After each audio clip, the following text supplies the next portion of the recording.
What's going on YouTube? It's Canyon here with an Apex Legends tutorial on how to tap strafe on controller. You're going to want to watch till the end because each part of the video has a golden nugget on how you can become better at Apex Legends. All right, first things first, before we get into tap strafing in game, we need to make sure that we have the right settings. So what we're going to do is we're going to go into Steam, go to Apex Legends, and on this right hand side, you should see controller configuration. Now, if you don't have that, don't worry, click the cogwheel right here, properties, go to controller, then click on the highlighted controller general settings, and it'll bring up this page. We're going to want to deselect guide button focus stream, and then we're going to want to select, depending on whether you use PlayStation or Xbox controller. I'm going to select Xbox configuration support and Xbox extended feature support. Now, I want to make sure that my controller's detected and plugged in. We're ready to go for the next step. Okay, now that we have controller configuration listed right here, you're going to want to click on that. It'll bring you to this cool little page. Under joystick move, LS click, just want to click on that. Now, it'll pop up a menu. You'll just want to make sure that these settings are listed as so. I'm not sure if this is already listed or not. If it's not, you'll just want to click on this box right here that's highlighted. It'll take you to this keyboard page, and on the right side, you'll see that there's a controller. Just make sure you click on this left stick. I already have mine selected. That's why it's highlighted. Once selected, just click back. We'll move on to mode shifting. Click on mode shifting. It'll bring you to another menu. Under style of input, there's a drop-down menu. Click on that and select directional pad. So I already have mine input, so that's why it's already listed as WASD, but yours will be blank. So you'll want to click on that and it'll bring you to this menu. Now there's only two things we're going to be touching in this menu. First, go to binding. Click on that. It'll bring you to yet another keyboard and you want to select the W. You'll have an option that says show activators. You'll click that show activators. It'll show you this right here, this page. Hold to repeat turbo. You're going to want to turn that on, and then your repeat rate, it starts at this line. You'll just want to drag that all the way. You'll do that for each button. So we did the W. We'll go to D, go to binding, bring you to this keyboard page again. Click the D, it'll take you to this again. Hold to repeat turbo on,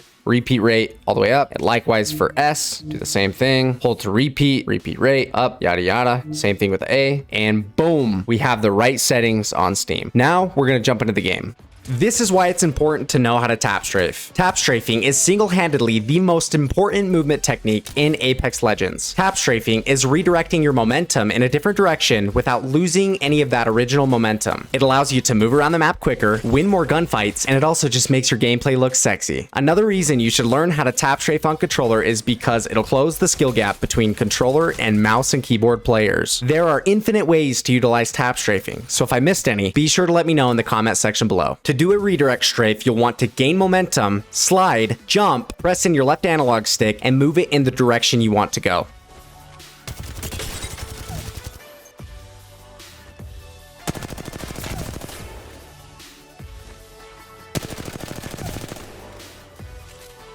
The next strafe you could do is a sharp turn. This type of strafe works perfect for going around corners. Similar to redirects, you'll slide, then jump, and click in your left stick. Instead of moving your left stick in the direction you want to go, you'll move your right stick and look where you want to strafe to. The 180 strafe is extremely easy. It's the same steps as the sharp turn strafe, but you'll move your right stick a full 180 degrees in either direction. The jump pad strafe is perfect for getting into better positioning or avoiding enemy fire. After hitting the pad, you'll want to jump, click your left stick in, and move your right stick in the direction that you want to go, all at the same time. Last but not least, using tap strafing to wall bounce. This by far is my favorite way to incorporate tap strafing. It allows you to move around the map like a god. You can get into higher places faster, confuse other players, and it just looks dope. There's so many things you can do with wall bouncing in itself that I'll need to make a separate in-depth tutorial. Using the strafes that we've already gone over in this video, you can now do some nasty wall jumps. And there you have it. You now have the tools to tap strafe like a boss. If you made it to the end of the tutorial, make sure you like the video and punch that subscribe button for more Apex Legends content.